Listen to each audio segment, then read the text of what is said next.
me about when you know, first started hearing calls and reports of damage and things like that tonight. Well, I left the office about 7 o'clock tonight, and I was on my way home, and I just sat down to finish watching the Ohio State Buckeye game, and I saw coming across my radio and then also across the television of this storm coming in, and I immediately called my office, and at that point in time, we hadn't had anything yet, but probably about a half hour later, maybe going 8 o'clock, I got a call that it's touched down, and there's any Lake Erie especially has been hit very heavy.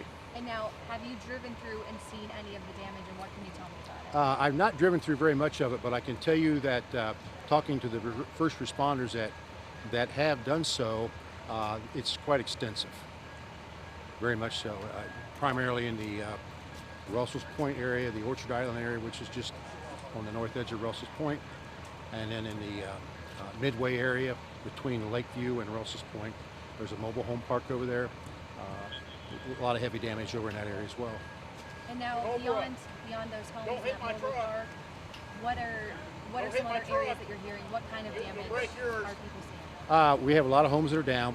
We have entrapment. We are conducting those searches.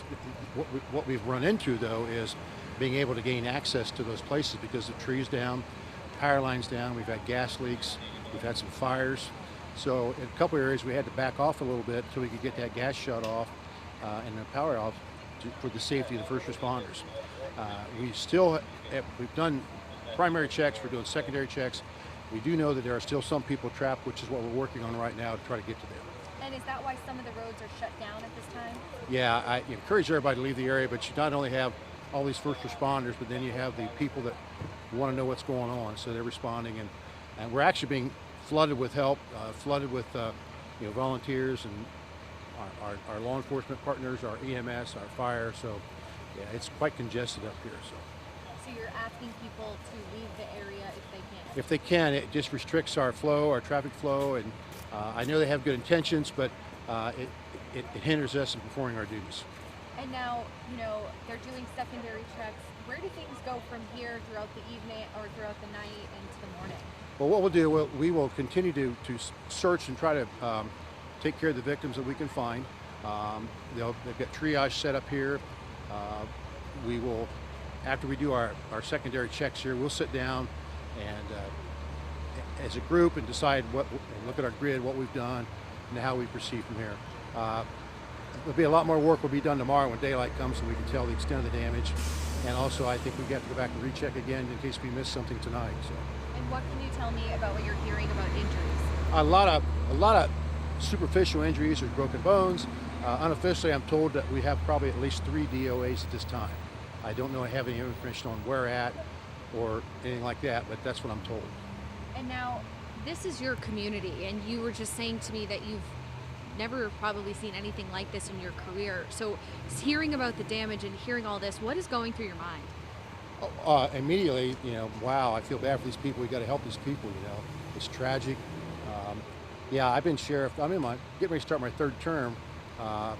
34 years in law enforcement. I don't recall ever a storm, other than the ice storm, a tornado touchdown that caused this kind of damage. So you see it in other areas, but we've been fortunate we haven't had it happen here, but it happened, and I was surprised, I was shocked, concerned. Obviously you want to get here and take care of everybody, and just try to make things better for them. And now, I know you were asking people if they can and they're able to leave the area. What other message would you like to send to people right now who are wanting to help and support? I think stay tuned. We'll probably have, as we progress. Could I just pause you for 1 second until that stops? Yeah. Sorry. Yeah.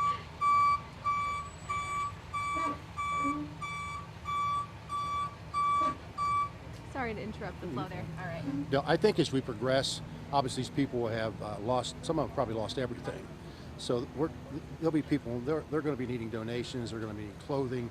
I think stay tuned right now. The biggest way you can help us right now is just to back off and let the responders and let us do our job, and just stay tuned. Again, we appreciate everybody reaching out and want to help.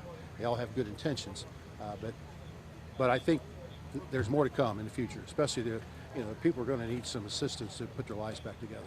And now you said there won't be a press briefing this evening, or? I don't anticipate being a press briefing this evening. I would garner to think that we'll probably have one in the morning. I'll know more later as we regroup here. We'll regroup here tonight. I do know that we will be putting out a press release here in a short time. So Okay, within like the next hour or so? I hope to. Yes. Okay. Yes. All right. Anything else you want to mention or say? No, I would just please keep Logan County and the surrounding in your prayers.